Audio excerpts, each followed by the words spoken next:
La petite ville de P est bâtie sur une colline.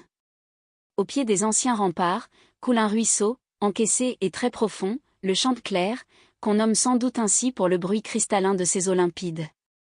Lorsqu'on arrive par la route de Versailles, on traverse le Chanteclair, à la porte sud de la ville, sur un pont de pierre d'une seule arche, dont les larges parapets, bas et arrondis, servent de banc à tous les vieillards du faubourg.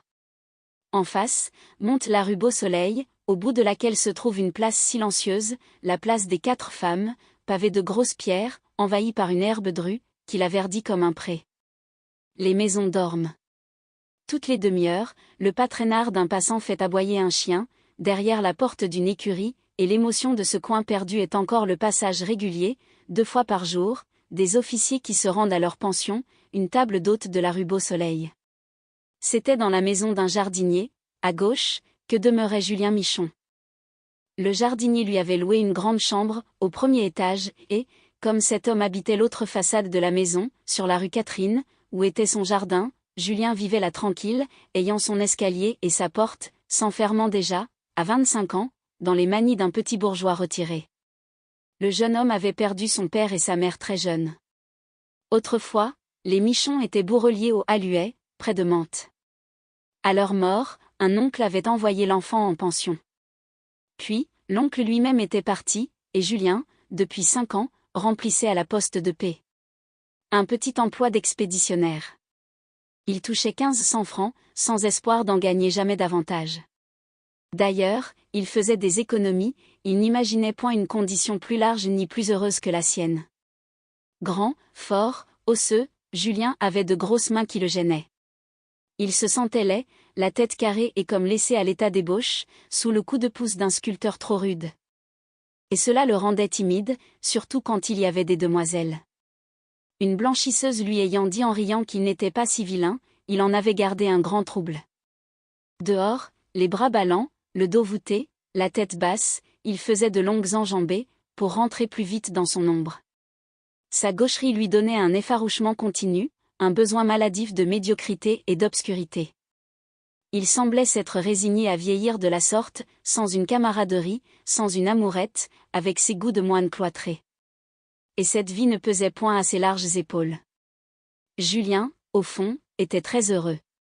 Il avait une âme calme et transparente. Son existence quotidienne, avec les règles fixes qui la menaient, était faite de sérénité. Le matin, il se rendait à son bureau, recommençait paisiblement la besogne de la veille, puis, il déjeunait d'un petit pain, et reprenait ses écritures, puis, il dînait, il se couchait, il dormait. Le lendemain, le soleil ramenait la même journée, cela pendant des semaines, des mois. Ce lent défilé finissait par prendre une musique pleine de douceur, le berçait du rêve de ces béhufs qui tirent la charrue et qui ruminent le soir, dans de la paille fraîche. Il buvait tout le charme de la monotonie.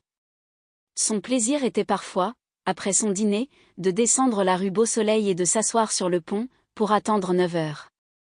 Il laissait pendre ses jambes au-dessus de l'eau, il regardait passer continuellement sous lui le Chanteclair, avec le bruit pur de ses flots d'argent. Des saules, le long des 2 rives, penchaient leurs têtes pâles, enfonçaient leurs images. Au ciel, tombait la cendre fine du crépuscule. Et il restait, dans ce grand calme, charmé, songeant confusément que le Chanteclair devait être heureux comme lui, à rouler toujours sur les mêmes herbes, au milieu d'un si beau silence. Quand les étoiles brillaient, il rentrait se coucher, avec de la fraîcheur plein la poitrine. D'ailleurs, Julien se donnait d'autres plaisirs. Les jours de congé, il partait à pied, tout seul, heureux d'aller très loin et de revenir rompu de fatigue. Il s'était aussi fait un camarade d'un muet, un ouvrier graveur, au bras duquel il se promenait sur le Mail, pendant des après-midi entières, sans même échanger un signe.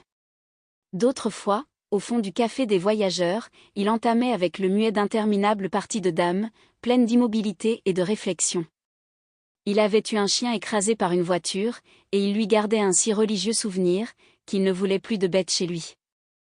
À la poste, on le plaisantait sur une gamine de 10 ans, une fille en haillons qui vendait, pieds nus, des boîtes d'allumettes, et qu'il régalait de gros sous, sans vouloir emporter sa marchandise, mais il se fâchait, il se cachait pour glisser les sous à la petite. Jamais on ne le rencontrait en compagnie d'une jupe, le soir, au rempart. Les ouvrières de paix, des gaillardes très dégourdies, avait fini elle-même par le laisser tranquille, en le voyant, suffoquer devant elle, prendre leur rire d'encouragement pour des moqueries. Dans la ville, les uns le disaient stupide, d'autres prétendaient qu'il fallait se défier de ces garçons-là, qui sont si doux et qui vivent solitaires.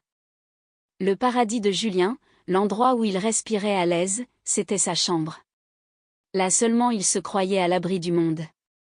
Alors, il se redressait, il riait tout seul, et, quand il s'apercevait dans la glace, il demeurait surpris de se voir très jeune. La chambre était vaste, il y avait installé un grand canapé, une table ronde, avec 2 chaises et un fauteuil. Mais il lui restait encore de la place pour marcher, le lit se perdait au fond d'une immense alcôve, une petite commode de noyer, entre les 2 fenêtres, semblait un jouet d'enfant. Il se promenait, s'allongeait, ne s'ennuyait point de lui-même. Jamais il n'écrivait en dehors de son bureau, et la lecture le fatiguait. Comme la vieille dame qui tenait la pension où il mangeait, s'obstinait à vouloir faire son éducation en lui prêtant des romans, il les rapportait, sans pouvoir répéter ce qu'il y avait dedans, tant ces histoires compliquées manquaient pour lui de sens commun. Il dessinait un peu, toujours la même tête, une femme de profil, l'air sévère, avec de larges bandeaux et une torsade de perles dans le chignon. Sa seule passion était la musique. Pendant des soirées entières, il jouait de la flûte, et c'était là, par-dessus tout, sa grande récréation. Julien avait appris la flûte tout seul. Longtemps, une vieille flûte de bois jaune, chez un marchand de bric-à-brac de la place du marché, était restée une de ses plus âpres convoitises. Il avait l'argent, mais il n'osait entrer l'acheter, de peur d'être ridicule. Enfin, un soir, il s'était enhardi jusqu'à emporter la flûte en courant, cachée sous son paletot, serré contre sa poitrine. Puis, porte et fenêtres closes, très doucement pour qu'on ne l'entendît pas, il avait éplé pendant 2 années une vieille méthode, trouvée chez un petit libraire. Depuis 6 mois seulement, il se risquait à jouer, les croisées ouvertes. Il ne savait que des airs anciens, lents et simples, des romances du siècle dernier, qui prenaient une tendresse infinie, lorsqu'il les bégayait avec la maladresse d'un élève plein d'émotions.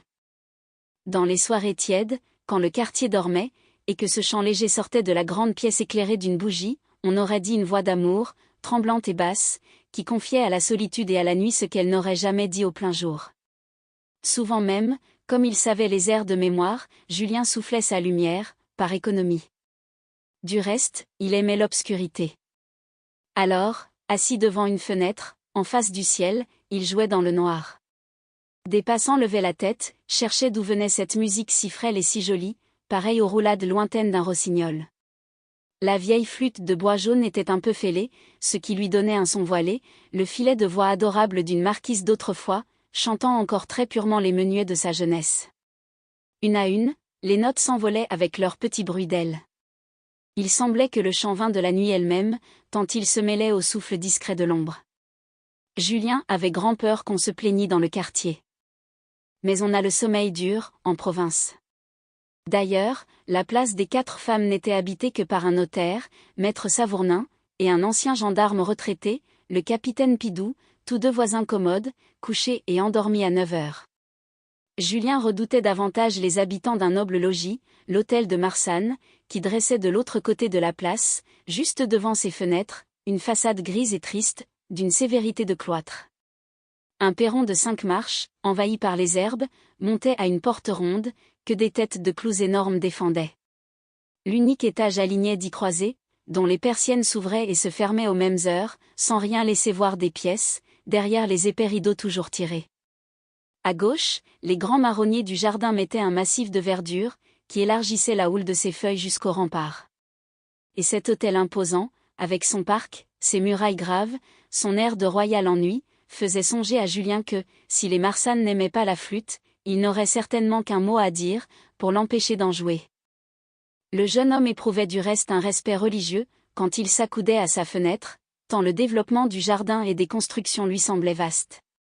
Dans le pays, l'hôtel était célèbre, et l'on racontait que des étrangers venaient de loin le visiter.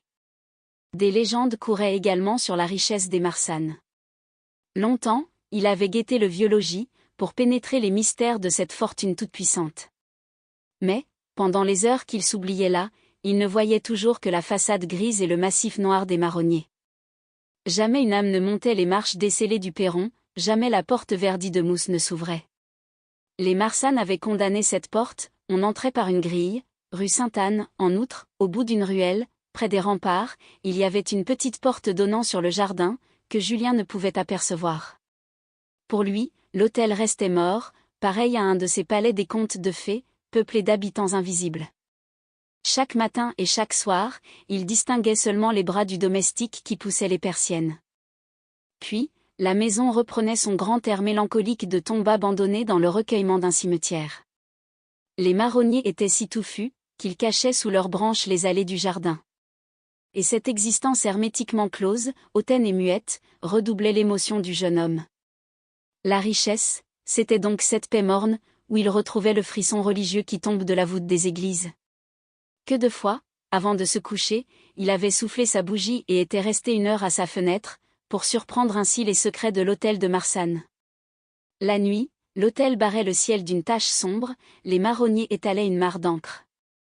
On devait soigneusement tirer les rideaux à l'intérieur, pas une lueur ne glissait entre les lames des persiennes. Même la maison n'avait point cette respiration des maisons habitées, où l'on sent les haleines des gens endormis. Elle s'anéantissait dans le noir. C'était alors que Julien s'enhardissait et prenait sa flûte. Il pouvait jouer impunément. L'hôtel vide lui renvoyait l'écho des petites notes perlées, certaines phrases ralenties se perdaient dans les ténèbres du jardin, où l'on n'entendait seulement pas un battement d'ailes. La vieille flûte de bois jaune semblait jouer ses airs anciens devant le château de la Belle au bois dormant. Un dimanche, sur la place de l'église, un des employés de la poste montra brusquement à Julien un grand vieillard et une vieille dame, en les lui nommant. C'étaient le marquis et la marquise de Marsan. Ils sortaient si rarement, qu'il ne les avait jamais vus. Une grosse émotion le saisit, tant il les trouva maigres et solennels, comptant leurs pas, salués jusqu'à terre et répondant seulement d'un léger signe de tête. Alors, son camarade lui apprit coup sur coup qu'ils avaient une fille encore au couvent, mademoiselle Thérèse de Marsan, puis que le petit Colombel, le clerc de maître Savournin, était le frère de lait de cette dernière. En effet, comme les 2 vieilles gens allaient prendre la rue Sainte-Anne, le petit Colombel qui passait s'approcha, et le marquis lui tendit la main, honneur qu'il n'avait fait à personne. Julien souffrit de cette poignée de main, car ce Colombel, un garçon de 20 ans, aux yeux vifs, à la bouche méchante, avait longtemps été son ennemi.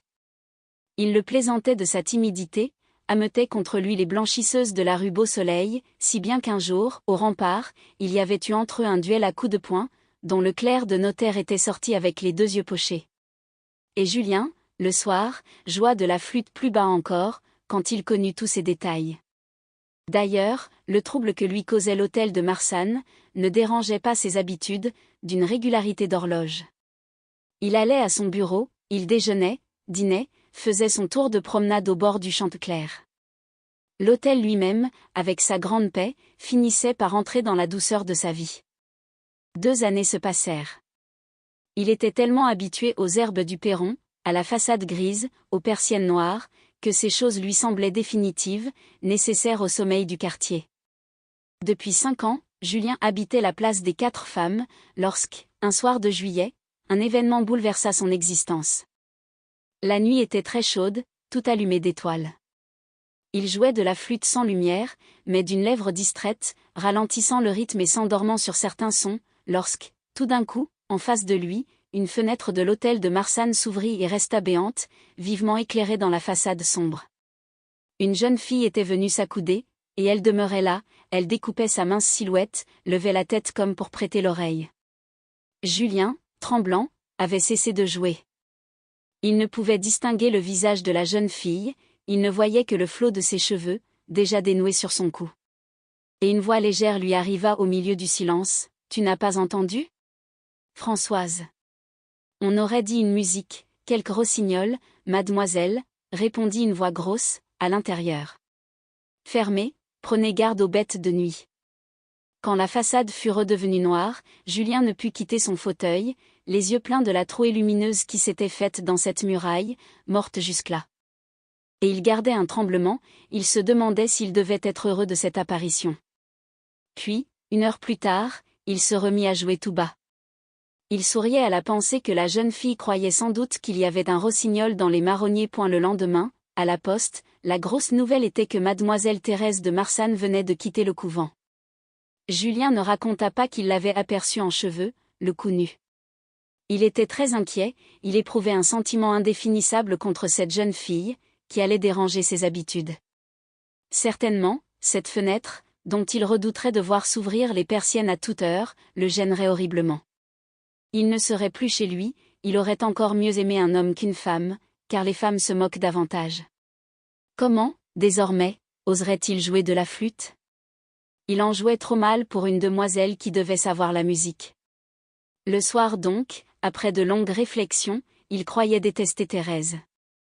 Julien rentra furtivement. Il n'alluma pas de bougie. De cette façon, elle ne le verrait point. Il voulait se coucher tout de suite, pour marquer sa mauvaise humeur. Mais il ne put résister au besoin de savoir ce qui se passait en face. La fenêtre ne s'ouvrit pas.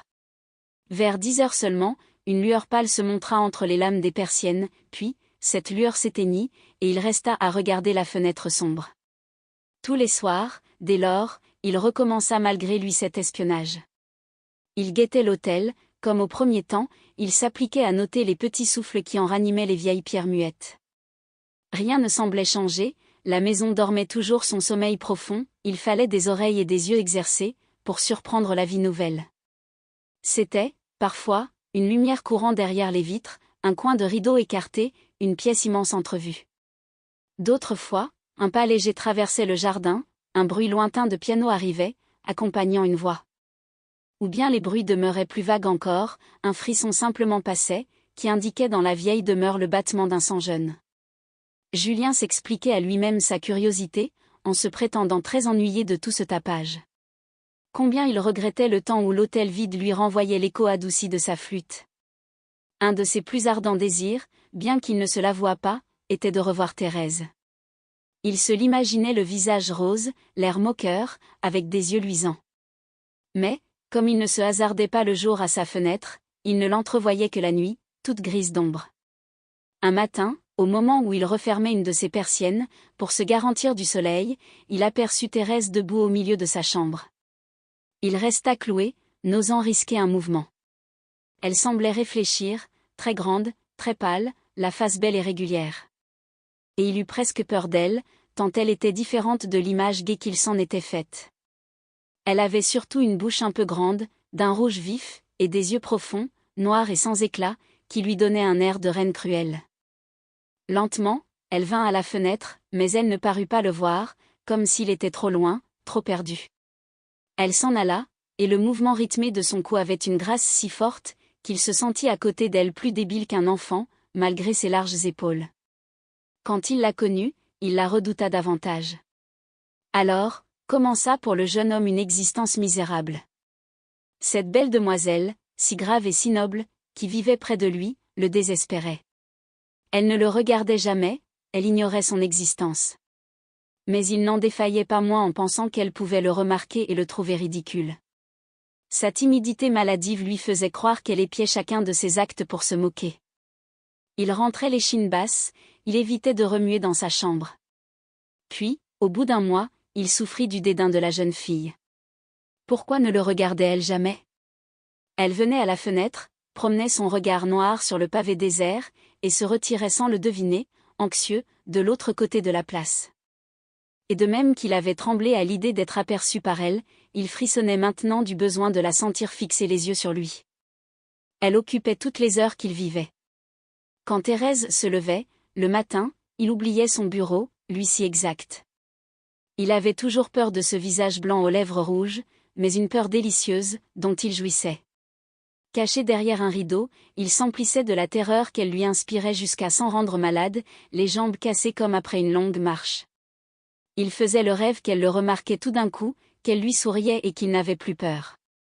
Et il eut l'idée alors de la séduire, à l'aide de sa flûte. Par les soirées chaudes, il se remit à jouer. Il laissait les deux croisées ouvertes, il jouait dans l'obscurité ses airs les plus vieux, des airs de pastorale, naïfs comme des rondes de petites filles. C'étaient des notes longuement tenues et tremblées, qui s'en allaient sur des cadences simples les unes derrière les autres, pareilles à des dames amoureuses de l'ancien temps, étalant leurs jupes. Il choisissait les nuits sans lune, la place était noire, on ne savait d'où venait ce chant si doux, rasant les maisons endormies, de l'aile molle d'un oiseau nocturne. dès le premier soir, il eut l'émotion de voir Thérèse à son coucher s'approcher tout tremblant de la fenêtre, où elle s'accouda, surprise de retrouver cette musique, qu'elle avait entendue déjà, le jour de son arrivée. « Écoute donc, Françoise, dit-elle de sa voix grave, en se tournant vers l'intérieur de la pièce. Ce n'est pas un oiseau, oh, répondit une femme âgée, dont Julien n'apercevait que l'ombre, c'est bien sûr quelque comédien qui s'amuse, et très loin, dans le faubourg. Oui, très loin, répéta la jeune fille, après un silence, rafraîchissant dans la nuit ses bras nus. Dès lors, chaque soir, Julien joua plus fort. Ses lèvres enflaient le son, sa fièvre passait dans la vieille flûte de bois jaune. Et Thérèse, qui écoutait chaque soir, s'étonnait de cette musique vivante, dont les phrases, volant de toiture en toiture, attendaient la nuit pour faire un pas vers elle. Elle sentait bien que la sérénade marchait vers sa fenêtre, elle se haussait parfois, comme pour voir par-dessus les maisons. Puis, une nuit, le chant éclata si près, qu'elle en fut effleurée, elle le devina sur la place, dans une des vieilles demeures qui sommeillaient. Julien soufflait de toute sa passion, la flûte vibrait avec des sonneries de cristal. L'ombre lui donnait une telle audace, qu'il espérait l'amener à lui par la force de son chant. Et Thérèse, en effet, se penchait, comme attirée et conquise. « Rentrez, dit la voix de la dame âgée. La nuit est orageuse, vous aurez des cauchemars. » Cette nuit-là, Julien ne put dormir. Il s'imaginait que Thérèse l'avait deviné, l'avait vu peut-être. Et il brûlait sur son lit, il se demandait s'il ne devait pas se montrer le lendemain. Certes, il serait ridicule, en se cachant davantage. Pourtant, il décida qu'il ne se montrerait pas, et il était devant sa fenêtre, à 6 heures, en train de remettre sa flûte dans l'étui, lorsque les persiennes de Thérèse s'ouvrirent brusquement. La jeune fille, qui ne se levait jamais avant 8 heures, parut en peignoir, s'accouda, les cheveux tordus sur la nuque. Julien resta stupide, la tête levée, la regardant en face, sans pouvoir se détourner, tandis que ses mains gauches essayaient vainement de démonter la flûte. Thérèse aussi l'examinait, d'un regard fixe et souverain. Elle sembla un instant l'étudier dans ses gros os, dans son corps énorme et mal ébauché, dans toute sa laideur de géant timide. Et elle n'était plus l'enfant fiévreuse, qu'il avait vue la veille, elle était hautaine et très blanche, avec ses yeux noirs et ses lèvres rouges. Quand elle l'eut jugé, de l'air tranquille dont elle se serait demandé si un chien sur le pavé lui plaisait ou ne lui plaisait pas, elle le condamna d'une légère moue, puis, tournant le dos, sans se hâter, elle ferma la fenêtre. Julien, les jambes molles, se laissa tomber dans son fauteuil. Et des paroles entrecoupées lui échappaient. « Ah! Mon Dieu! Je lui déplais. Et moi qui l'aime, et moi qui vais en mourir. » Il se prit la tête entre les mains, il sanglota. Aussi pourquoi s'être montré? Quand on était mal bâti, on se cachait, on n'épouvantait pas les filles. Il s'injuriait, furieux de sa laideur. Est-ce qu'il n'aurait pas dû continuer à jouer de la flûte dans l'ombre, comme un oiseau de nuit, qui séduit les cœurs par son chant, et qui ne doit jamais paraître au soleil, s'il veut plaire? Il serait resté pour elle une musique douce, rien que l'air ancien d'un amour mystérieux. Elle l'aurait adoré sans le connaître, ainsi qu'un prince charmant, venu de loin, et se mourant de tendresse sous sa fenêtre. Mais, lui, brutal et imbécile, avait rompu le charme. Voilà qu'elle le savait d'une épaisseur de bœuf au labour, et que jamais plus elle n'aimerait sa musique. En effet, il eut beau reprendre ses airs les plus tendres, choisir les nuits tièdes, embaumer de l'odeur des verdures, Thérèse n'écoutait pas, n'entendait pas. Elle allait et venait dans sa chambre, s'accoudait à la fenêtre, comme s'il n'avait pas été en face, à dire son amour avec des petites notes humbles. Un jour même, elle s'écria, « Mon Dieu! Que c'est énervant, cette flûte qui joue faux !» Alors, désespéré, il jeta sa flûte au fond d'un tiroir et ne joua plus. Il faut dire que le petit Colombel, lui aussi, se moquait de Julien. Un jour, en allant à son étude, il l'avait vu devant la fenêtre, étudiant un morceau, et chaque fois qu'il passait sur la place, il riait de son air mauvais. Julien savait que le clerc de notaire était reçu chez les Marsanne, ce qui lui crevait le cœur, non qu'il fût jaloux de cet avorton, mais parce qu'il aurait donné tout son sang pour être une heure à sa place. La mère du jeune homme, Françoise, depuis des années dans la maison, veillait maintenant sur Thérèse, dont elle était la nourrice. Autrefois, la demoiselle noble et le petit paysan avaient grandi ensemble, et il semblait naturel qu'ils eussent conservé quelque chose de leur camaraderie ancienne. Julien n'en souffrait pas moins, quand il rencontrait Colombelle dans les rues, les lèvres pincées de son mince sourire. Sa répulsion devint plus grande, le jour où il s'aperçut que l'avorton n'était pas laid de visage, une tête ronde de chat, mais très fine, jolie et diabolique, avec des yeux verts et une légère barbe frisée à son menton douillet. Ah!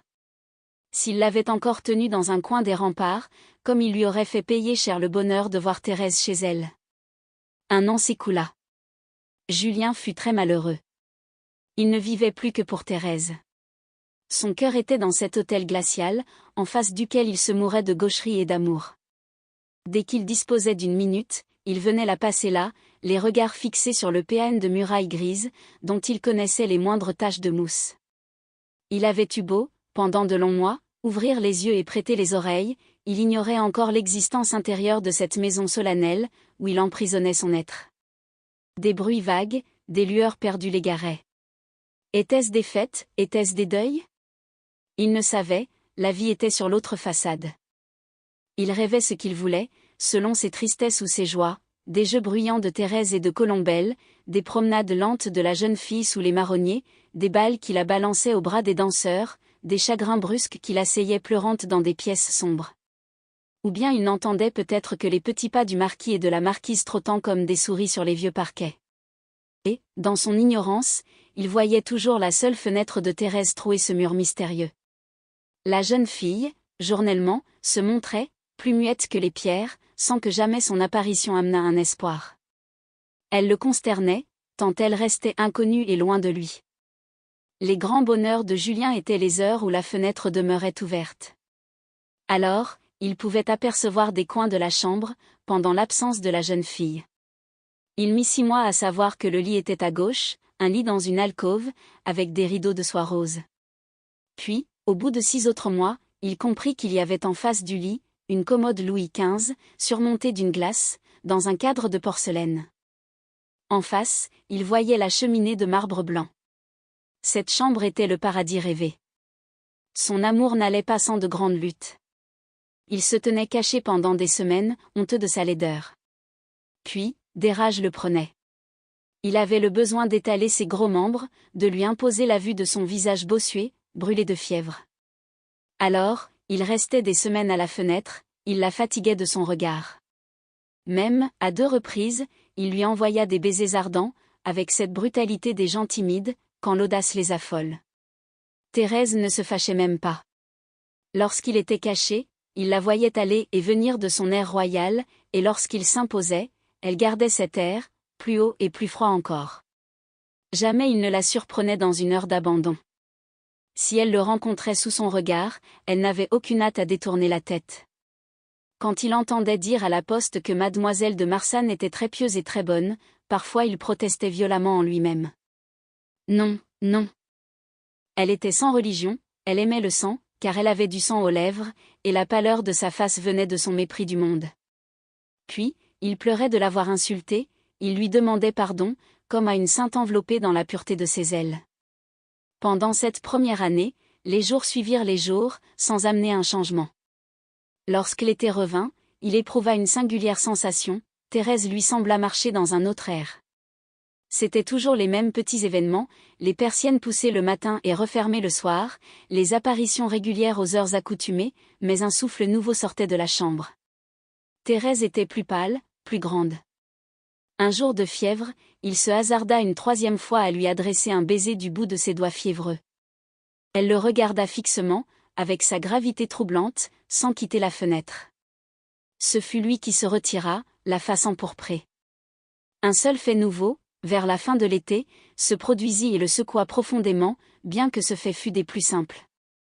Presque tous les jours, au crépuscule, la croisée de Thérèse, laissée entr'ouverte, se fermait violemment, avec un craquement de toute la boiserie et de l'espagnolette. Ce bruit faisait tressaillir Julien d'un sursaut douloureux, et il demeurait torturé d'angoisse, le cœur meurtri, sans qu'il sût pourquoi. Après cet ébranlement brutal, la maison retombait dans une telle mort, qu'il avait peur de ce silence. Longtemps, il ne put distinguer quel bras fermait ainsi la fenêtre, mais, un soir, il aperçut les mains pâles de Thérèse, c'était elle qui tournait l'espagnolette d'un élan si furieux. Et, lorsque, 1 heure plus tard, elle rouvrait la fenêtre, mais sans hâte, pleine d'une lenteur digne, elle paraissait lasse, s'accoudait un instant, puis, elle marchait au milieu de la pureté de sa chambre, occupée à des futilités de jeune fille. Julien restait la tête vide, avec le continuel grincement de l'espagnolette dans les oreilles. Un soir d'automne, par un temps gris et doux, l'espagnolette eut un grincement terrible. Julien tressaillit, et des larmes involontaires lui coulèrent des yeux, en face de l'autel lugubre que le crépuscule noyait d'ombre. Il avait plu le matin, les marronniers à moitié dépouillés exhalaient une odeur de mort. Cependant, Julien attendait que la fenêtre se rouvrît. Elle se rouvrit tout d'un coup, aussi rudement qu'elle s'était fermée. Thérèse parut. Elle était toute blanche, avec des yeux très grands, les cheveux tombés dans son cou. Elle se planta devant la fenêtre, elle mit les 10 doigts sur sa bouche rouge et envoya un baiser à Julien. Éperdu, il appuya les poings contre sa poitrine, comme pour demander si ce baiser était pour lui. Alors, Thérèse crut qu'il reculait. Elle se pencha davantage, elle remit les 10 doigts sur sa bouche rouge, et lui envoya un second baiser. Puis, elle en envoya un troisième. C'était comme les 3 baisers du jeune homme qu'elle rendait. Il restait béant. Le crépuscule était clair, il la voyait nettement dans le cadre d'ombre de la fenêtre. Lorsqu'elle pensa l'avoir conquis, elle jeta un coup d'œil sur la petite place. Et, d'une voix étouffée, « Venez », dit-elle simplement. Il vint. Il descendit, s'approcha de l'autel.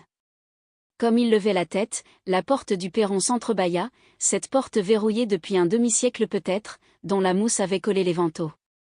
Mais il marchait dans la stupeur, il ne s'étonnait plus.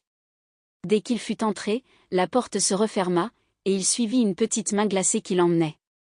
Il monta un étage, longea un corridor, traversa une première pièce, se trouva enfin dans une chambre qu'il reconnut. C'était le paradis rêvé, la chambre aux rideaux de soie rose. Le jour s'y mourait avec une douceur lente. Il fut tenté de se mettre à genoux.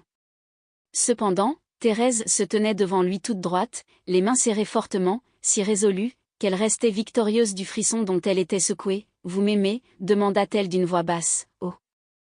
Oui, oh. Oui, balbutia-t-il. Mais elle eut un geste, pour lui défendre les paroles inutiles.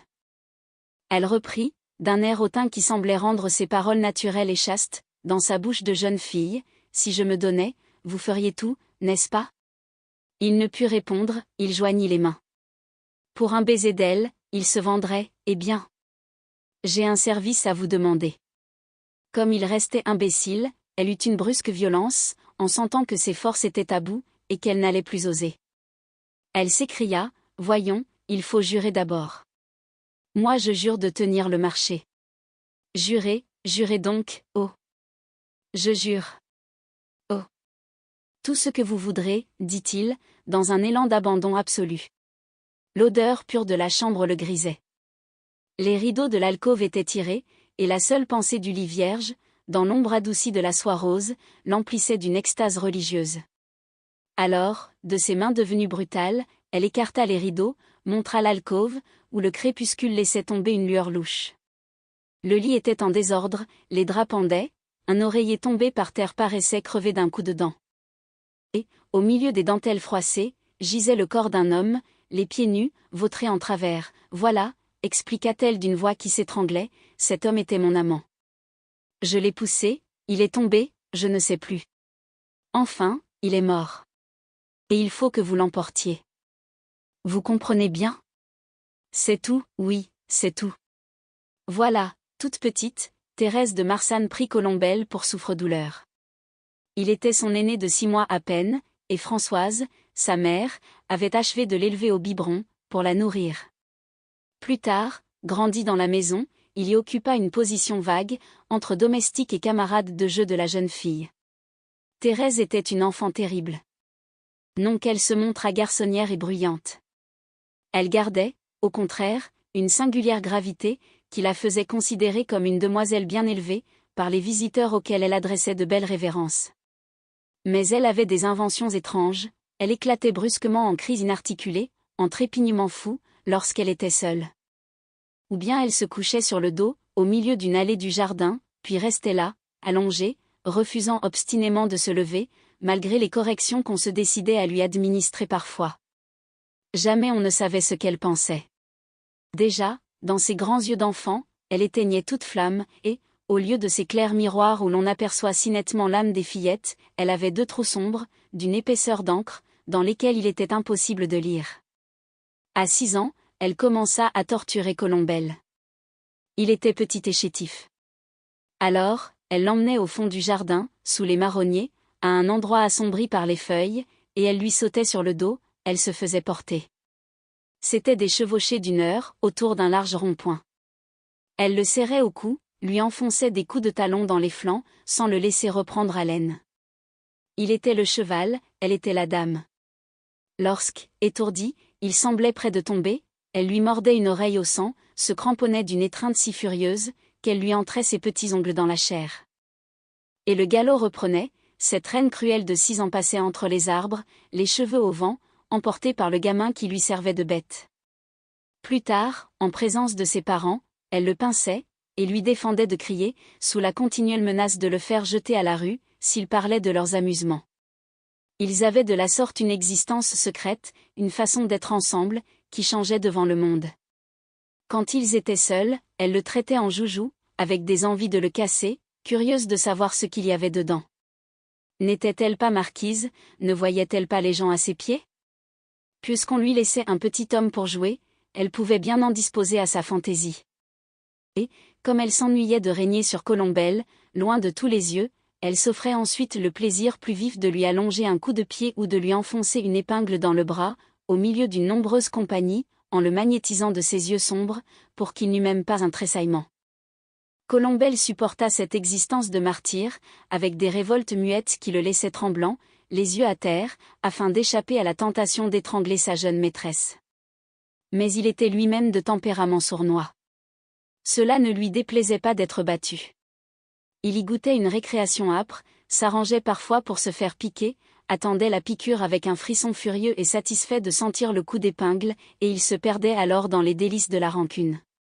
D'ailleurs, il se vengeait déjà, se laissait tomber sur des pierres, en entraînant Thérèse, sans craindre de se casser un membre, enchanté quand elle attrapait une bosse. S'il ne criait pas, lorsqu'elle le piquait devant le monde, c'était pour que personne ne se mît entre eux. Il y avait simplement là une affaire qui les regardait, une querelle dont il entendait sortir vainqueur, plus tard. Cependant, le marquis s'inquiéta des allures violentes de sa fille. Elle ressemblait, disait-on, à un de ses oncles, qui avait mené une vie terrible d'aventure, et qui était mort assassiné dans un mauvais lieu, au fond d'un faubourg. Les Marsanne avaient ainsi, dans leur histoire, tout un filon tragique, des membres naissaient avec un mal étrange, de loin en loin, au milieu de la descendance d'une dignité hautaine, et ce mal était comme un coup de folie, une perversion des sentiments, une écume mauvaise qui semblait pour un temps épurer la famille. Le marquis, par prudence, crut donc devoir soumettre Thérèse à une éducation énergique, et il la plaça dans un couvent, où il espérait que la règle assouplirait sa nature. Elle y resta jusqu'à 18 ans. Quand Thérèse revint, elle était très sage et très grande. Ses parents furent heureux de constater chez elle une piété profonde. À l'église, elle demeurait abîmée, son front entre les mains. Dans la maison, elle mettait un parfum d'innocence et de paix. On lui reprochait un seul défaut, elle était gourmande, elle mangeait du matin au soir des bonbons, qu'elle suçait les yeux demi-clos, avec un petit frisson de ses lèvres rouges. Personne n'aurait reconnu l'enfant muette et entêtée, qui revenait du jardin en lambeaux, sans vouloir dire à quel jeu elle s'était déchirée ainsi. Le marquis et la marquise, cloîtrés depuis 15 ans au fond du grand hôtel vide, crurent devoir rouvrir leur salon. Ils donnèrent quelques dîners à la noblesse du pays. Ils firent même danser. Leur dessein était de marier Thérèse. Et, malgré sa froideur, elle se montrait complaisante, s'habillait et valsait, mais avec un visage si blanc, qu'elle inquiétait les jeunes hommes qui se risquaient à l'aimer. Jamais Thérèse n'avait reparlé du petit Colombelle. Le marquis s'était occupé de lui et venait de le placer chez maître Savournin, après lui avoir fait donner quelques instructions. Un jour, Françoise, ayant amené son fils, le poussa devant elle, en rappelant à la jeune fille son camarade d'autrefois. Colombelle était souriant, très propre, sans le moindre embarras. Thérèse le regarda tranquillement, dit qu'elle se souvenait en effet, puis tourna le dos. Mais, 8 jours plus tard, Colombelle revint, et bientôt il avait repris ses habitudes anciennes. Il entrait chaque soir à l'hôtel, au sortir de son étude, apportait des morceaux de musique, des livres, des albums. On le traitait sans conséquence, on le chargeait des commissions, comme un domestique ou un parent pauvre. Il était une dépendance de la famille. Aussi le laissait-on seul auprès de la jeune fille, sans songer à mal. Comme jadis, ils s'enfermaient ensemble dans les grandes pièces, ils restaient des heures sous les ombrages du jardin. À la vérité, ils n'y jouaient plus les mêmes jeux. Thérèse se promenait lentement, avec le petit bruit de sa robe dans les herbes. Colombelle, habillée comme les jeunes gens riches de la ville, l'accompagnait en battant la terre d'une canne souple qu'il portait toujours. Pourtant, elle redevenait reine et il redevenait esclave. Certes, elle ne le mordait plus, mais elle avait une façon de marcher près de lui, qui, peu à peu, le rapetissait encore, le changeait en un valet de cour, soutenant le manteau d'une souveraine. Elle le torturait par ses humeurs fantasques, s'abandonnait en paroles affectueuses, puis se montrait dure, simplement pour se récréer. Lui, quand elle tournait la tête, coulait sur elle un regard luisant, aigu comme une épée, et toute sa personne de garçon vicieux s'allongeait et guettait, rêvant une traîtrise. Un soir d'été, sous les ombrages lourds des marronniers, il se promenait depuis longtemps, lorsque Thérèse, un instant silencieuse, lui demanda d'un air grave, « Dites donc, Colombelle, je suis lasse. Si vous me portiez, vous vous souvenez, comme autrefois ?» Il eut un léger rire. Puis, très sérieux, il répondit, « Je veux bien, Thérèse. » Mais elle se remit à marcher, en disant simplement, « C'est bon, c'était pour savoir. » Ils continuèrent leur promenade. La nuit tombait, l'ombre était noire sous les arbres. Ils causaient d'une dame de la ville qui venait d'épouser un officier. Comme il s'engageait dans une allée plus étroite, le jeune homme voulut s'effacer, pour qu'elle passât devant lui, mais elle le heurta violemment, le força de marcher le premier. Maintenant, tous deux se taisaient. Et, brusquement, Thérèse sauta sur l'échine de Colombelle, avec son ancienne élasticité de gamine féroce. « Allons, va, dit-elle, la voix changée, étranglée par sa passion d'autrefois. Elle lui avait arraché sa canne, elle lui en battait les cuisses. Cramponnée aux épaules, le serrant à l'étouffer entre ses jambes nerveuses d'écuyère, elle le poussait follement dans l'ombre noire des verdures. Longtemps, elle le cravacha, activa sa course. Le galop précipité de Colombelle s'étouffait sur l'herbe. Il n'avait pas prononcé une parole, il soufflait fortement, se roidissait sur ses jambes de petit homme, avec cette grande fille dont le poids tiède lui écrasait le cou. Mais, quand elle lui cria « Assez !» il ne s'arrêta pas. Il galopa plus vite, comme emporté par son élan. Les mains nouées en arrière, il la tenait au jarret, si fortement, qu'elle ne pouvait sauter. C'était le cheval maintenant qui s'enrageait et qui enlevait la maîtresse. Tout d'un coup, malgré les cinglements de canne et les égratignures, il fila vers un hangar, dans lequel le jardinier serrait ses outils.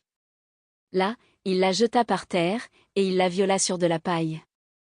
Enfin, son tour était venu d'être le maître. Thérèse pâlit davantage, eut les lèvres plus rouges et les yeux plus noirs. Elle continua sa vie de dévotion. À quelques jours de distance, la scène recommença, elle sauta sur le dos de Colombelle, voulut le dompter, et finit encore par être jetée dans la paille du hangar. Devant le monde, elle restait douce pour lui, gardait une condescendance de grande sœur. Lui, était aussi d'une tranquillité souriante. Il demeurait, comme à 6 ans, des bêtes mauvaises, lâchées et s'amusant en secret à se mordre. Aujourd'hui, seulement, le mal avait la victoire, aux heures troubles du désir. Leurs amours furent terribles. Thérèse reçut Colombelle dans sa chambre. Elle lui avait remis une clé de la petite porte du jardin, qui ouvrait sur la ruelle des remparts. La nuit, il était obligé de traverser une première pièce, dans laquelle couchait justement sa mère. Mais les amants montraient une audace si tranquille, que jamais on ne les surprit. Ils osèrent se donner des rendez-vous en plein jour. Colombelle venait avant le dîner, attendue par Thérèse, qui fermait la fenêtre, afin d'échapper au regard des voisins. À toute heure, ils avaient le besoin de se voir, non pour se dire les tendresses des amants de 20 ans, mais pour reprendre le combat de leur orgueil. Souvent, une querelle les secouait, s'injuriant l'un l'autre à voix basse, d'autant plus tremblants de colère, qu'ils ne pouvaient céder à l'envie de crier et de se battre. Justement, un soir, avant le dîner, Colombelle était venue. Puis, Comme il marchait par la chambre, nu-pieds encore et en manche de chemise, il avait eu l'idée de saisir Thérèse, de la soulever ainsi que font les Hercules de foire, au début d'une lutte. Thérèse voulut se dégager, en disant « Laisse, tu sais que je suis plus forte que toi. Je te ferai du mal. » Colombelle eut un petit rire, « Eh bien. Fais-moi du mal, murmura-t-il. » Il la secouait toujours, pour la battre. Alors, elle ferma les bras. Il jouait souvent à ce jeu, par un besoin de bataille. Le plus souvent, c'était Colombelle qui tombait à la renverse sur le tapis, suffoquée, les membres mous et abandonnés. Il était trop petit, elle le ramassait, l'étouffait contre elle, d'un geste de géante. Mais, ce jour-là, Thérèse glissa sur les genoux, et Colombelle, d'un élan brusque, la renversa. Lui, debout, triomphait, « Tu vois bien que tu n'es pas la plus forte », dit-il avec un rire insultant. Elle était devenue livide. Elle se releva lentement, et, muette, le reprit, agitée d'un tel tremblement de colère, que lui-même eut un frisson. Oh! L'étouffer, en finir avec lui, l'avoir là inerte, à jamais vaincu. Pendant une minute, ils luttèrent sans une parole, l'haleine courte, les membres craquant sous leur étreinte. Et ce n'était plus un jeu. Un souffle froid d'homicide battait sur leur tête. Il se mit à râler. Elle, craignant qu'on ne les entendît, le poussa dans un dernier et terrible effort. La tempe heurta l'angle de la commode, il s'allongea lourdement par terre. Thérèse, un instant, respira. Elle ramenait ses cheveux devant la glace, elle défripait sa jupe, en affectant de ne pas s'occuper du vaincu. Il pouvait bien se ramasser tout seul. Puis, elle le remua du pied. Et, comme il ne bougeait toujours pas, elle finit par se pencher, avec un petit froid dans les poils follets de sa nuque. Alors, elle vit le visage de Colombelle d'une pâleur de cire, les yeux vitreux, la bouche tordue. À la tempe droite, il y avait un trou, la tempe s'était défoncée contre l'angle de la commode. Colombelle était mort. Elle se releva, glacée. Elle parla tout haut, dans le silence, « Mort. Le voilà mort, à présent. » Et, tout d'un coup, le sentiment de la réalité l'emplit d'une angoisse affreuse. Sans doute, une seconde, elle avait voulu le tuer. Mais c'était bête, cette pensée de colère. On veut toujours tuer les gens, quand on se bat, seulement, on ne les tue jamais, parce que les gens morts sont trop gênants. Non, non, elle n'était pas coupable, elle n'avait pas voulu cela. Dans sa chambre, songez donc. Elle continuait de parler à voix haute, lâchant des mots entrecoupés, « Eh bien. C'est fini. Il est mort, il ne s'en ira pas tout seul. » À la stupeur froide du premier moment, succédait en elle une fièvre qui lui montait des entrailles à la gorge, comme une onde de feu. Elle avait un homme mort dans sa chambre. Jamais elle ne pourrait expliquer comment il était là, les pieds nus, en manche de chemise, avec un trou à la tempe. Elle était perdue. Thérèse se baissa, regarda la plaie. Mais une terreur l'immobilisa au-dessus du cadavre. Elle entendait Françoise, la mère de Colombelle, passer dans le corridor. D'autres bruits s'élevaient, des pas, des voix, les préparatifs d'une soirée qui devait avoir lieu le jour même. On pouvait l'appeler, la venir chercher d'une minute à l'autre. Et ce mort qui était là, cet amant qu'elle avait tué et qui lui retombait sur les épaules, avec le poids écrasant de leur faute. Alors, étourdie par la clameur qui grandissait sous son crâne, elle se leva et se mit à tourner dans la chambre. Elle cherchait un trou où jeter ce corps qui maintenant lui barrait l'avenir, regardait sous les meubles, dans les coins, toute secouée du tremblement enragé de son impuissance. Non, il n'y avait pas de trou, l'alcôve n'était pas assez profonde, les armoires étaient trop étroites, la chambre entière lui refusait une aide. Et c'était là, pourtant, qu'ils avaient caché leur baiser. Il entrait avec son petit bruit de chat vicieux et partait de même. Jamais elle n'aurait cru qu'il pût devenir si lourd. Thérèse piétinait encore, battait toujours la chambre avec la folie dansante d'une bête traquée, lorsqu'elle crut avoir une inspiration. Si elle jetait Colombelle par la fenêtre? Mais on le trouverait, on devinerait bien d'où il était tombé. Cependant, elle avait soulevé le rideau pour regarder la rue, et, tout d'un coup, elle aperçut le jeune homme d'en face, l'imbécile qui jouait de la flûte, accoudé à sa fenêtre, avec son air de chien soumis. Elle connaissait bien sa figure blême, sans cesse tournée vers elle, et dont elle était fatiguée, tant elle y lisait de tendresse lâche. La vue de Julien, si humble et si aimant, l'arrêta net. Un sourire éclaira son visage pâle. Le salut était là. L'imbécile d'en face l'aimait d'une tendresse de dogue enchaîné, qui lui obéirait jusqu'au crime. D'ailleurs, elle le récompenserait de tout son cœur, de toute sa chair.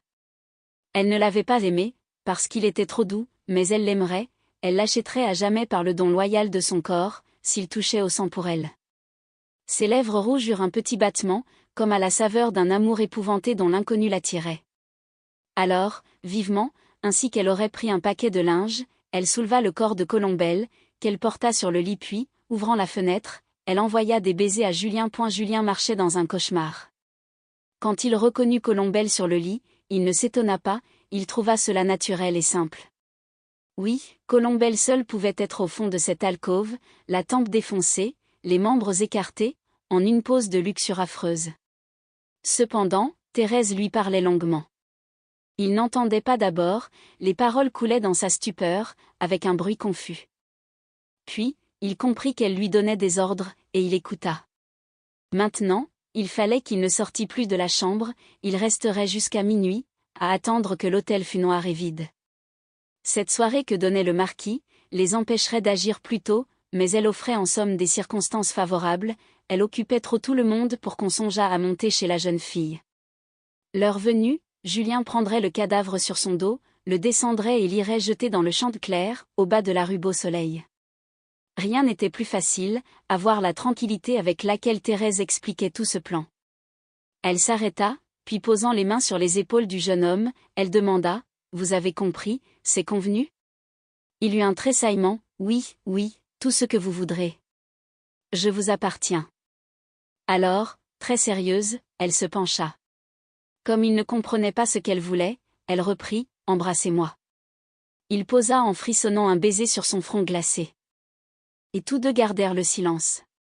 Thérèse avait de nouveau tiré les rideaux du lit, elle se laissa tomber dans un fauteuil, où elle se reposa enfin, abîmée dans l'ombre. Julien, après être resté un instant debout, s'assit également sur une chaise. Françoise n'était plus dans la pièce voisine, la maison n'envoyait que des bruits sourds, la chambre semblait dormir, peu à peu emplie de ténèbres. Pendant près d'une heure, rien ne bougea. Julien entendait, contre son crâne, de grands coups qui l'empêchaient de suivre un raisonnement. Il était chez Thérèse, et cela l'emplissait de félicité. Puis, tout d'un coup, quand il venait à penser qu'il y avait là le cadavre d'un homme, au fond de cette alcôve dont les rideaux, en l'effleurant, lui causaient un frisson, il se sentait défaillir. Elle avait aimé cet avorton, Dieu juste. Était-ce possible? Il lui pardonnait de l'avoir tué, ce qui lui allumait le sang, c'étaient les pieds nus de Colombelle, les pieds nus de cet homme au milieu des dentelles du lit. Avec quelle joie il le jetterait dans le champ de Claire, au bout du pont, à un endroit profond et noir qu'il connaissait bien. Ils en seraient débarrassés tous les deux, ils pourraient se prendre ensuite. Alors, à la pensée de ce bonheur qu'il n'osait rêver le matin, il se voyait brusquement sur le lit, à la place même où gisait le cadavre, et la place était froide, et il éprouvait une répugnance terrifiée.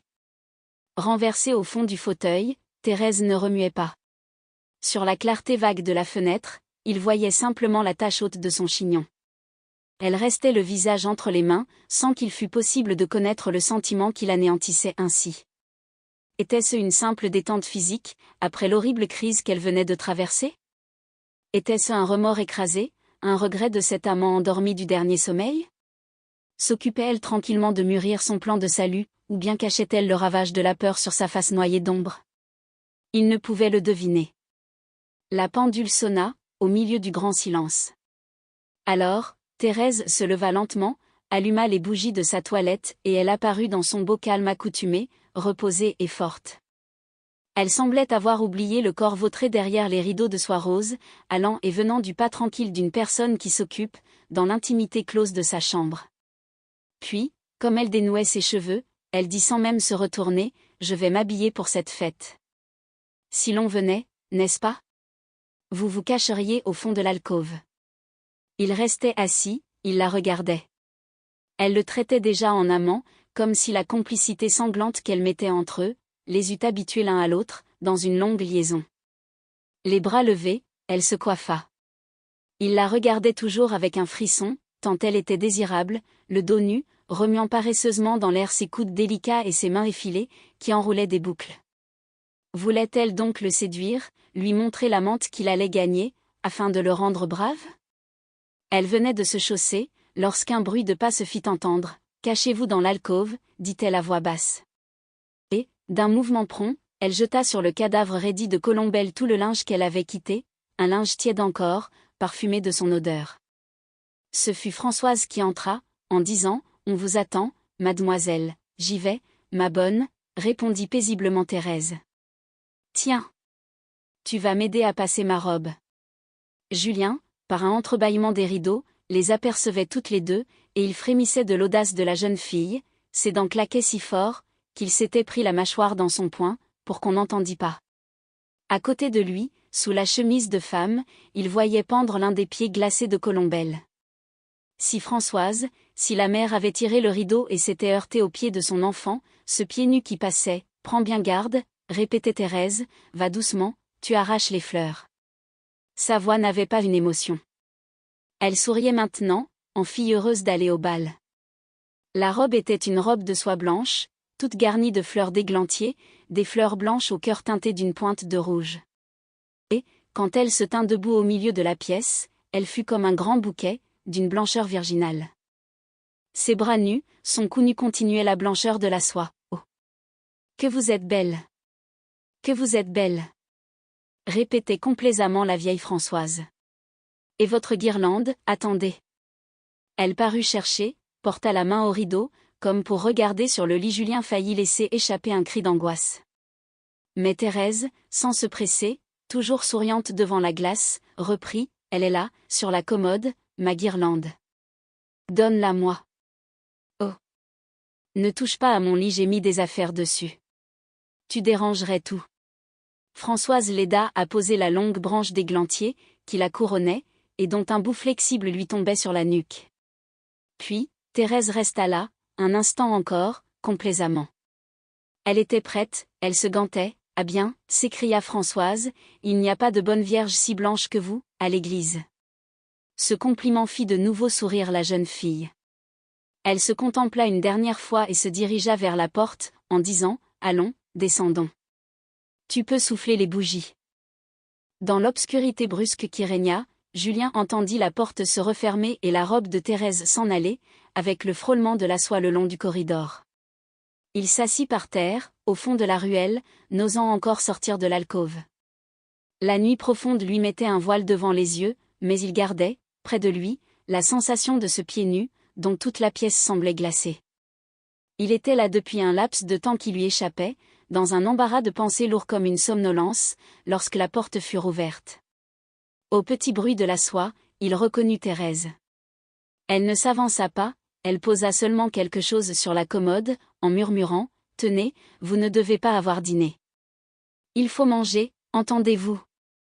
Le petit bruit recommença, la robe s'en alla une seconde fois, le long du corridor. Julien, secoué, se leva. Il étouffait dans l'alcôve, il ne pouvait plus rester contre ce lit, à côté de Colombelle. La pendule sonna 8 heures, il avait 4 heures à attendre. Alors, il marcha en étouffant le bruit de ses pas. Une clarté faible, la clarté de la nuit étoilée, lui permettait de distinguer les taches sombres des meubles. Certains coins se noyaient.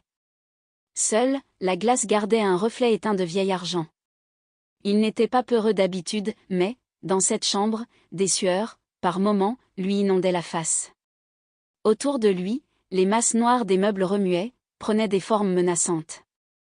3 fois, il crut entendre des soupirs sortir de l'alcôve. Et il s'arrêtait, terrifié. Puis, quand il prêtait mieux l'oreille, c'étaient des bruits de fête qui montaient, un air de danse, le murmure rieur d'une foule. Il fermait les yeux, et, brusquement, au lieu du trou noir de la chambre, une grande lumière éclatait, un salon flambant, où il apercevait Thérèse, avec sa robe pure, passée sur un rythme amoureux, entre les bras d'un valseur. Tout l'hôtel vibrait d'une musique heureuse. Il était seul, dans ce coin abominable, à grelotter d'épouvante. Un moment, il recula, les cheveux hérissés, il lui semblait voir une lueur s'allumer sur un siège. Lorsqu'il osa s'approcher et toucher, il reconnut un corset de satin blanc. Il le prit, enfonça son visage dans l'étoffe assouplie par la gorge d'Amazone de la jeune fille, respira longuement son odeur, pour s'étourdir. Oh! Quel délice! Il voulait tout oublier. Non, ce n'était pas une veillée de mort, c'était une veillée d'amour. Il vint appuyer le front contre les vitres, en gardant aux lèvres le corset de satin, et il recommença l'histoire de son cœur. En face, de l'autre côté de la rue, il apercevait sa chambre dont les fenêtres étaient restées ouvertes. C'était là qu'il avait séduit Thérèse dans ses longues soirées de musique dévote. Sa flûte chantait sa tendresse, disait ses aveux, avec un tremblement de voix si doudement timide, que la jeune fille, vaincue, avait fini par sourire. Ce satin qu'il baisait, était un satin à elle, un coin du satin de sa peau, qu'elle lui avait laissé, pour qu'il ne s'impatientât pas. Son rêve devenait si net, qu'il quitta la fenêtre et courut à la porte, croyant l'entendre. Le froid de la pièce tomba sur ses épaules, et, dégrisé, il se souvint. Alors, une décision furieuse le prit. Ah! Il n'hésitait plus, il reviendrait la nuit même. Elle était trop belle, il l'aimait trop. Quand on s'aime dans le crime, on doit s'aimer d'une passion dont les os craquent. Certes, il reviendrait, et en courant, et sans perdre une minute, aussitôt le paquet jeté à la rivière. Et, fou, secoué par une crise nerveuse, il mordait le corset de satin, il roulait sa tête dans l'étoffe, pour étouffer ses sanglots de désir. 10 heures sonnèrent. Il écouta. Il croyait être là depuis des années. Alors, il attendit dans l'hébétement. Ayant rencontré sous sa main du pain et des fruits, il mangea debout, avidement, avec une douleur à l'estomac qu'il ne pouvait apaiser. Cela le rendrait fort, peut-être. Puis, quand il eut mangé, il fut pris d'une lassitude immense. La nuit lui semblait devoir s'étendre à jamais. Dans l'hôtel, la musique lointaine se faisait plus claire, le branle d'une danse secouait par moments le parquet. Des voitures commençaient à rouler. Et il regardait fixement la porte, lorsqu'il aperçut comme une étoile, dans le trou de la serrure. Il ne se cacha même pas. Tant pis, si quelqu'un entrait, non, merci, Françoise, dit Thérèse, en paraissant avec une bougie. Je me déshabillerai bien toute seule. Couche-toi, tu dois être fatiguée. Elle repoussa la porte, dont elle fit glisser le verrou.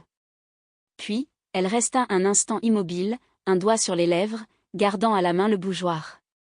La danse n'avait pas fait monter une rougeur à ses joues.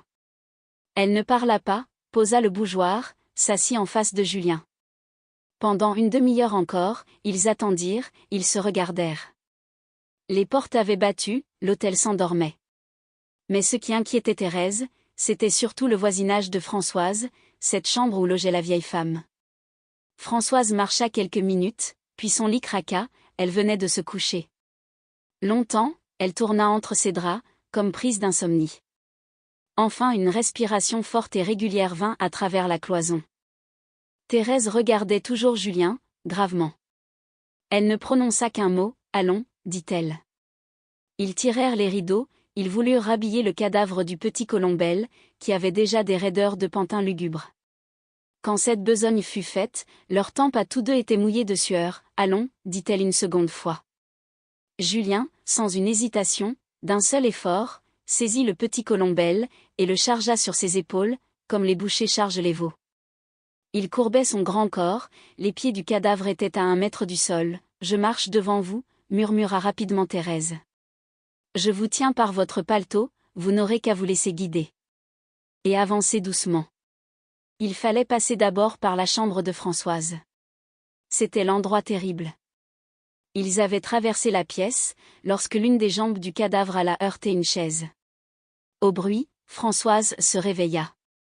Ils l'entendirent qui levait la tête, en mâchant de sourdes paroles. Et il restait immobile, elle collée à la porte, lui écrasée sous le poids du corps, avec la peur que la mère ne les surprît charriant son fils à la rivière. Ce fut une minute d'une angoisse atroce. Puis, Françoise parut se rendormir, et ils s'engagèrent dans le corridor, prudemment. Mais, là, une autre épouvante les attendait. La marquise n'était pas couchée, un filet de lumière glissait par sa porte entr'ouverte. Alors, ils n'osèrent plus ni avancer ni reculer. Julien sentait que le petit Colombel lui échapperait des épaules, s'il était forcé de traverser une seconde fois la chambre de Françoise. Pendant près d'un quart d'heure, ils ne bougèrent plus, et Thérèse avait l'effroyable courage de soutenir le cadavre, pour que Julien ne se fatiguât pas. Enfin le filet de lumière s'effaça, ils purent gagner le rez-de-chaussée. Ils étaient sauvés. Ce fut Thérèse qui entrebâilla de nouveau l'ancienne porte cochère condamnée. Et, quand Julien se trouva au milieu de la place des 4 femmes, avec son fardeau, il l'aperçut debout, en haut du perron, les bras nus, toute blanche dans sa robe de bal. Elle l'attendait. Julien était d'une force de taureau. Tout jeune, dans la forêt voisine de son village, il s'amusait à aider les bûcherons, il chargeait des troncs d'arbres sur son échine d'enfant. Aussi portait-il le petit colombel aussi légèrement qu'une plume. C'était un oiseau sur son cou, ce cadavre d'avorton. Il le sentait à peine, il était pris d'une joie mauvaise, à le trouver si peu lourd, si mince, si rien du tout. Le petit colombel ne ricanerait plus en passant sous sa fenêtre, les jours où il jouerait de la flûte, il ne le criblerait plus de ses plaisanteries, dans la ville. Et, à la pensée qu'il tenait là un rival heureux, raide et froid, Julien éprouvait le long des reins un frémissement de satisfaction. Il le remontait sur sa nuque d'un coup d'épaule, il serrait les dents et hâtait le pas. La ville était noire. Cependant, il y avait de la lumière sur la place des 4 femmes, à la fenêtre du capitaine Pidou. Sans doute le capitaine se trouvait indisposé, on voyait le profil élargi de son ventre aller et venir derrière les rideaux. Julien, inquiet, filait le long des maisons d'en face, lorsqu'une légère toux le glaça. Il s'arrêta dans le creux d'une porte, il reconnut la femme du notaire Savournin, qui prenait l'air, en regardant les étoiles avec de gros soupirs. C'était une fatalité, d'ordinaire, à cette heure, la place des 4 femmes dormait d'un sommeil profond. Madame Savournin, heureusement, alla retrouver enfin sur l'oreiller maître Savournin, dont les ronflements sonores s'entendaient du pavé, par la fenêtre ouverte. Et, quand cette fenêtre fut refermée, Julien traversa vivement la place, en guettant toujours le profil tourmenté et dansant du capitaine Pidou. Pourtant, il se rassura, dans l'étranglement de la rue Beau-Soleil. Là, les maisons étaient si rapprochées, la pente du pavé si tortueuse, que la clarté des étoiles ne descendait pas au fond de ce boyau, où semblait s'alourdir une coulée d'ombre. Dès qu'il se vit ainsi abrité, une irrésistible envie de courir l'emporta brusquement dans un galop furieux. C'était dangereux et stupide, il en avait la conscience très nette, mais il ne pouvait s'empêcher de galoper, il sentait encore derrière lui le carré vide et clair de la place des 4 femmes, avec les fenêtres de la notaresse et du capitaine, allumées comme 2 grands yeux qui le regardaient. Ses souliers faisaient sur le pavé un tapage tel, qu'il se croyait poursuivi. Puis, tout d'un coup, il s'arrêta. À 30 mètres, il venait d'entendre les voix des officiers de la table d'hôte qu'une veuve blonde tenait rue Beau-Soleil. Ces messieurs devaient s'être offert un punch, pour fêter la permutation de quelques camarades. Le jeune homme se disait que, s'il remontait la rue, il était perdu, aucune rue latérale ne lui permettait de fuir, et il n'aurait certainement pas le temps de retourner en arrière. Il écoutait la cadence des bottes et le léger cliquetis des épées, pris d'une anxiété qui l'étranglait. Pendant un instant, il ne put se rendre compte si les bruits se rapprochaient ou s'éloignaient. Mais ces bruits, lentement, s'affaiblirent. Il attendit encore, puis il se décida à continuer sa marche, en étouffant ses pas. Il aurait marché pieds nus, s'il avait osé prendre le temps de se déchausser. Enfin, Julien déboucha devant la porte de la ville. On ne trouve là ni octroi, ni poste d'aucune sorte. Il pouvait donc passer librement. Mais le brusque élargissement de la campagne le terrifia, au sortir de l'étroite rue Beau-Soleil.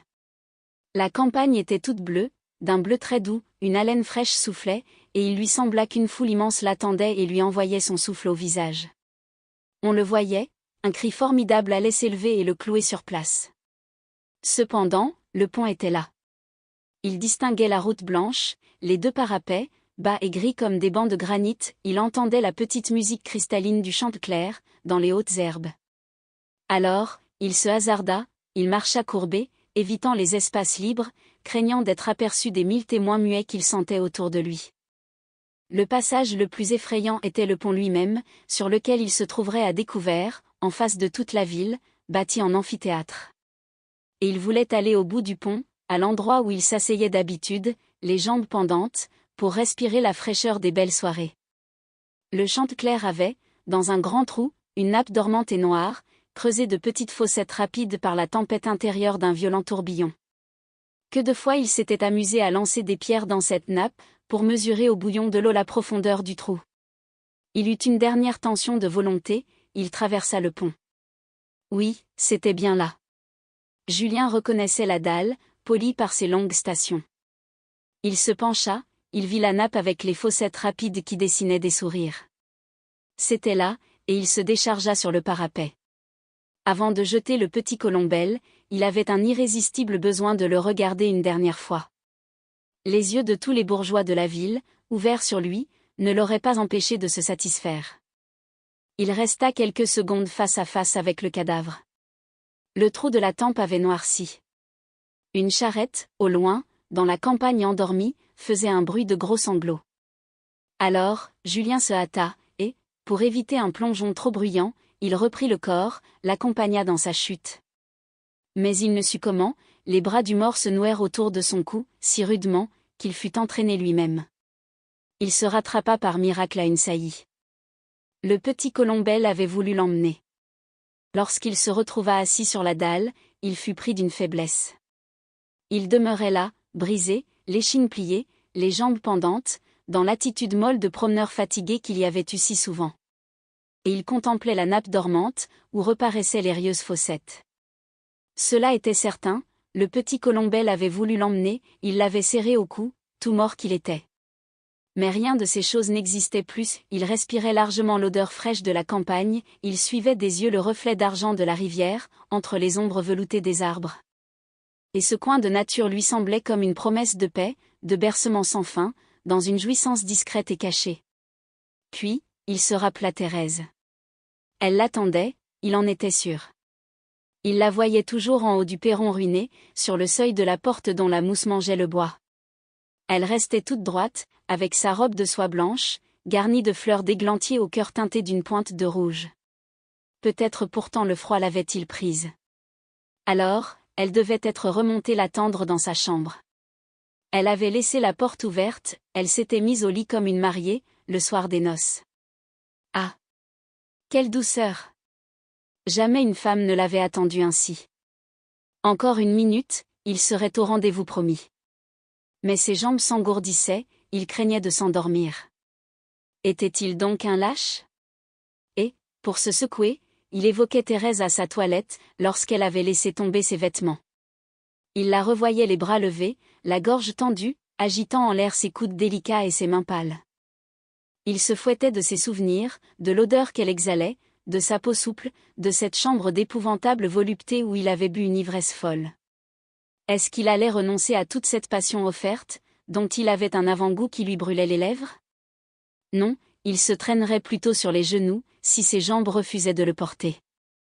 Mais c'était là une bataille perdue déjà, dans laquelle son amour vaincu achevait d'agoniser. Il n'avait plus qu'un besoin irrésistible, celui de dormir, dormir toujours. L'image de Thérèse pâlissait, un grand mur noir montait, qui le séparait d'elle. Maintenant, il ne lui aurait pas effleuré du doigt une épaule, sans en mourir. Son désir expirant avait une odeur de cadavre. Cela devenait impossible, le plafond se serait écroulé sur leur tête, s'il était rentré dans la chambre et s'il avait pris cette fille contre sa chair. Dormir, dormir toujours, que cela devait être bon, quand on n'avait plus rien en soi qui valût le plaisir de veiller. Il n'irait plus le lendemain à la poste, c'était inutile, il ne jouerait plus de la flûte, il ne se mettrait plus à la fenêtre.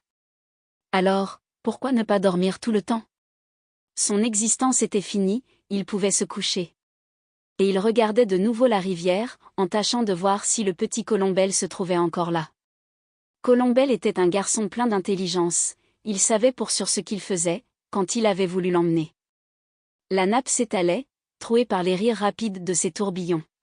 Le Chanteclair prenait une douceur musicale, tandis que la campagne avait un élargissement d'ombre d'une paix souveraine.